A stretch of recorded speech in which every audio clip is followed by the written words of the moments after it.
All right, man, peace.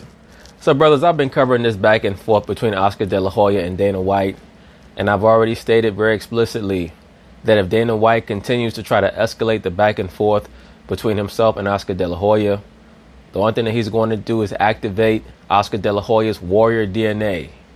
You have to understand something. Oscar De La Hoya won titles in, I believe, 5 different weight classes: 130, 135, 140, 147, and 154. Fighting is in his blood. If you keep trying to go back and forth with Oscar De La Hoya, and once again, Dana White is not a regular dude. He's another so-called celebrity. When Oscar De La Hoya sees him, he's going to want to fight. And as I've stated, Oscar De La Hoya has decided that he's not going to hold it in anymore. He has officially challenged Dana White to a fight, which, of course, Dana White is not going to accept, because if he does, he'll get killed. So anyway, they're going to talk about it, and I'm going to chime in.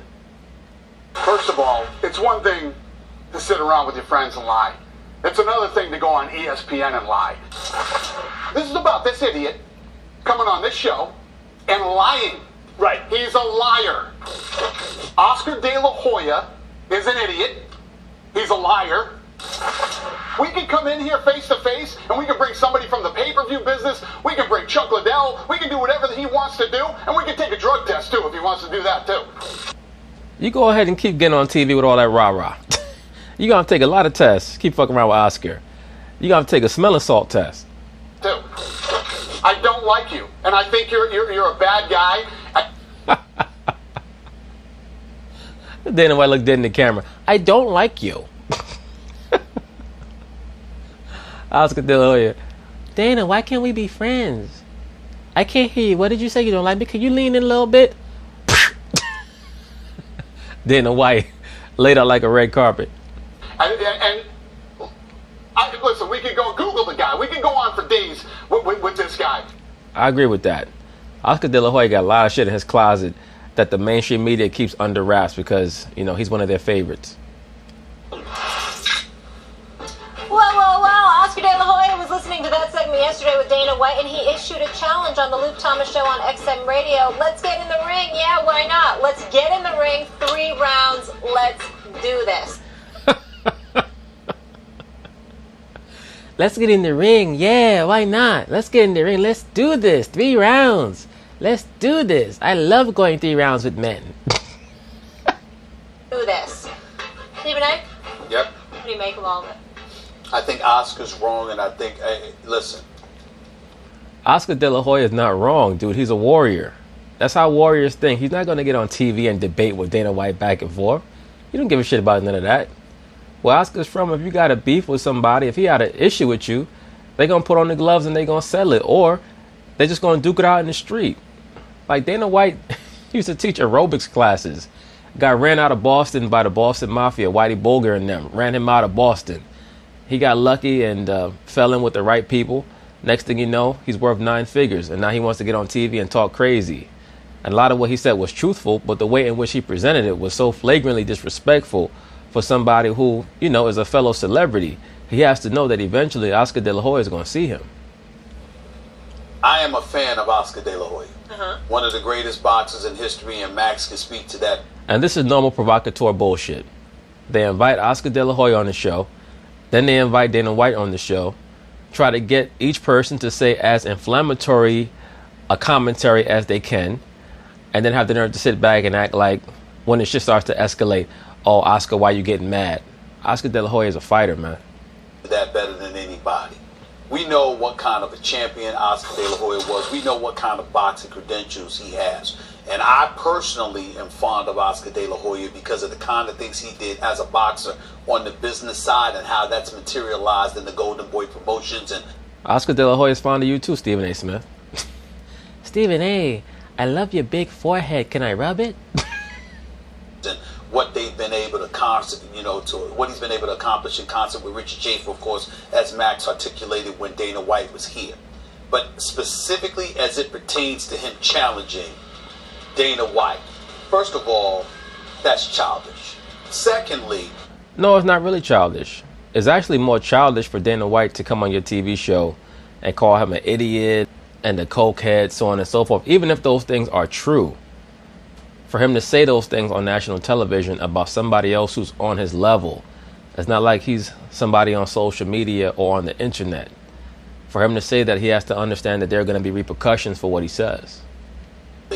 Let me get this straight. Dana White, as Dana White said to me yesterday when we spoke, he said it's perfectly understandable why he would want to fight a 49-year-old man. Because you put Chuck Liddell in the ring for crying out loud or whatever. Well, first off, Dana White ain't shook because Oscar De La Hoya wants to fight him due to him being 49 years old. Whether Dana White is 49 years old or 29 years old, Oscar De La Hoya is going to waz up his ass. He knows it. I know it. Oscar knows it. You know it. Everybody knows it. And let's not act like Oscar De La Hoya is 24 years old. When Oscar fought Floyd back in 2007, he was 34. So right now, he's at least 45 years old. So they're in the same age range. Let's not try to act like this is ageism or some shit like that, like Oscar's trying to pick on an old man. Oscar will waz up his ass. Make no mistake about it, that shit won't last 30 seconds. Oscar knows good and damn well Dana White is not a boxer like Oscar did. What you talking about getting in the ring? What are you talking about? Right, so then that means you have to moderate your tongue. A lot of you guys get on TV and start talking crazy, and then when somebody steps to you, you want to act like you don't know what's wrong. What are you talking about? I mean, I know boxers that are fighting professionally today who shouldn't get in the ring with Oscar De La Hoya. Well, in a street fight, let me tell you something. In a street fight, Oscar De La Hoya catch you because he got that one-hitter quitter with that left hook. So stop it. Dana White made a business argument. You said that you were willing to come on television, right on this show, face-to-face, to debate him about who could promote better, etc., etc. That's the debate.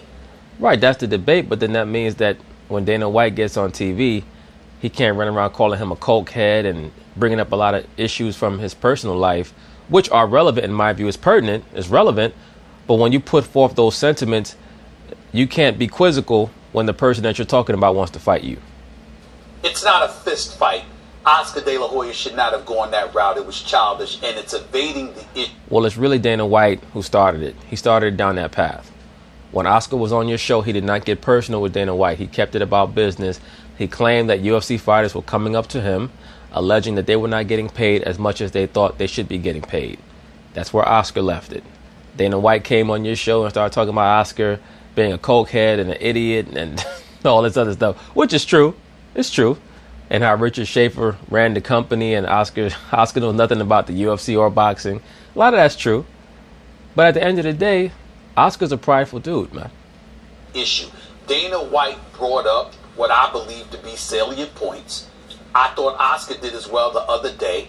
If there's a dispute there, make the argument on the foundation and basis of that, Max. And let's be for real, Stephen A. Smith. One of the main reasons why you're trying to smother this fire is because you don't want to hear 2 months from now that Oscar De La Hoya caught Dana White on the humble in one of these fancy restaurants in LA and stepped to him. Like, Dana White, what's really good? You were talking all that shit with Stephen A. Smith, huh, essay? You know, Oscar woke up on Dana White looking like a damn cholo from LA. A flannel shirt on with just the top button and them khaki pants on. And them Converse. What's up? Break yourself, fool. What you going to do? Not where Oscar tried to take it. Well, look, Oscar De La Hoya is saying he wants to fight. I'm gonna talk about the fact that he's a proud champion in a second. This is what you tell your kids when they're mad because they lost something or someone makes them feel bad. They want to fight, like that proves something. Oscar felt embarrassed. He felt, it seems to me, that he wasn't able to beat Dana in the debate about it, or maybe this is conjecture on my part. Max Kellerman, knock it off. We know why Oscar's upset. Not only was Dana White chastising him about his private life on national TV, you guys sat there and smiled and giggled about it like schoolgirls. My part, I'm inferring from his comments. So he wants to fight about it as though that would prove something. Oscar, of course you're going to beat him in a boxing match. That's the point. That's why he wants to engage him in a boxing match. Oscar De La Hoya is a super competitive guy, and he's become an underrated champion. You remember, Stephen A., he fought everyone at a time where no one wanted to fight Ike Corte or Pernell Whitaker even. That's right, and he wants to add Dana White to his lexicon of defeated foes. That's what he wanted to do. My last fight, my career did not end how I wanted it to end. Now with Dana White, it's going to end how I want it to end. Even at that stage in Whitaker's career, he beat that Felix Trinidad and got robbed. Yeah. It was something special. No one wanted to fight Ike Corte back then. Yeah. Dropped him in. Oscar definitely didn't fight anybody. That's for damn sure. But see, the thing with Oscar, once again, Oscar knew that even if he lost, he still was going to be more popular than you. So he didn't give a shit. Him in the 12th round to win. Yep. Shane Mosley, on the basis of beating Oscar De La Hoya in an all-time classic, was elevated to #1 pound for pound on most lists. That's Absolutely. I'll never forget their bout. I believe they fought in 2000. And after Shane beat Oscar, he became the #1 or considered the #1 pound for pound fighter in the world, even above Roy Jones Jr. That's how highly De La Hoya was regarded. De La Hoya fought everyone. He was protected early in his career. Once he got control of his own career, he fought everyone. So he's a very proud guy. Even Floyd Mayweather, third to last fight of Oscar's career, in Floyd's prime, Oscar gave him a hell of a fight. Lost. Well, let me correct this very quickly. Because number one, Floyd Mayweather was not in his prime when he fought Oscar De La Hoya. Floyd was 30 years old, and he was fighting in a weight class at 154 that was not his prime weight class. The best Floyd Mayweather ever looked in any weight class was anywhere from 130 to 140. In my view, he looked his best at 140. That's where the hand speed, the punching power, the foot speed, and the strength all came together. At 130, he was kind of light in the cakes. If he faced bigger fighters, sometimes they could push him around a little bit. At 135, he was still a little light. At 140, that's why I thought he filled out the best, and his speed was still there. His foot speed was still there. At 147, that was a little bit above his prime weight class, and you saw it with the lack of mobility. He was not as quick on his feet at 147 as he was at 140. And at 154, he basically just went up there to fight De La Hoya. That's the only reason why Floyd went to 154. Floyd only took 3 trips to 154, to fight Oscar, to fight Cotto, and to fight Canelo Alvarez. And those were his 3 most lucrative fights, other than the Manny Pacquiao fight and the fight that he had against McGregor, which also was at 154, quiet as kept. Point being is this: Floyd Mayweather was not in his prime when he fought Oscar De La Hoya. He was pretty much at the very end of his prime, starting to carry over into, the more advanced stages of his career. But even if he was in his prime, 154 was not his prime weight. Oscar De La Hoya was 34 years old, fighting in his prime weight.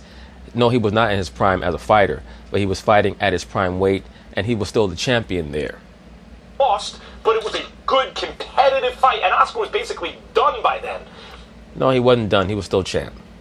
Oscar's a super all-time great champ who is a very proud guy who, when his feelings are hurt, I think, thinks he can make his point best in the ring, but I don't know too many men who would not want to fight if you call him a cokehead and all this other stuff on national TV. Most men would want to fight you, especially if they have a history of being one of the best fighters in the world. They're going to want to throw them hands. But Oscar should know, because he's a very successful promoter, that that does not put him in the best light. That he feels that the best point he can make is by beating Dana White up in a boxing ring. I think that would be great promotion for Oscar De La Hoya. How could he lose there? If he were to fight Dana White in a sanctioned match, not only would he get to beat the shit out of Dana White, he could show all of Dana White's fighters, come to me. I'm the real fighter. I'm the real promoter. Come to Golden Boy. Look what I did to Dana White. Make your points. Come to First Take. Sit man to man with Dana White, as you both said you would, and let's do it here. Right. In other words, you want to broker a fake peace where you guys could be at the center stage of everything. Bottom line. Like that idea. He's and not only that, that's why Oscar didn't have to say yes. I asked Oscar directly, would you sit face to face with Dana White and address these issues? He said, absolutely. Why not? And then 2 days later, you're challenging him to a fight? No. Dana White's not fist fighting you. He's a promoter. He's a grown man, and That's cool. And make sure that he keeps his comments on the up and up. Don't get it twisted. I like his comments because they're the truth, but still, he can't say that type of shit on TV and then wonder why somebody won't whoop his ass. He's a promoter. He's not doing that. You don't get to be a champion as a boxer, challenging somebody that don't box. Come on, man. Molly want to laugh. Molly would probably be cracking up if Oscar De La Hoya laid out Dana White right in front of her. You know how some of these broads are. You like that, Molly? You want to come back to my place? I love your shoes. Can I borrow them? Come on. stop. Oscar De La Hoya, by the way, Debate people the real don't know. Oscar's hand game, everyone knows, leave that alone. Yeah, you don't want no problem with Oscar. You don't want no problem with that man. Dana's not stupid. That's right. Oscar's a bad boy with those Doing a hands lot of now. pay-per-view buys. Knows better than No that. doubt. Let's keep it going, guys. Philip Rivers. But anyway, that's basically it on that. We'll see how this whole Oscar De La Hoya versus Dana White rivalry, how it metastasizes or how it calms down. But anyway, peace.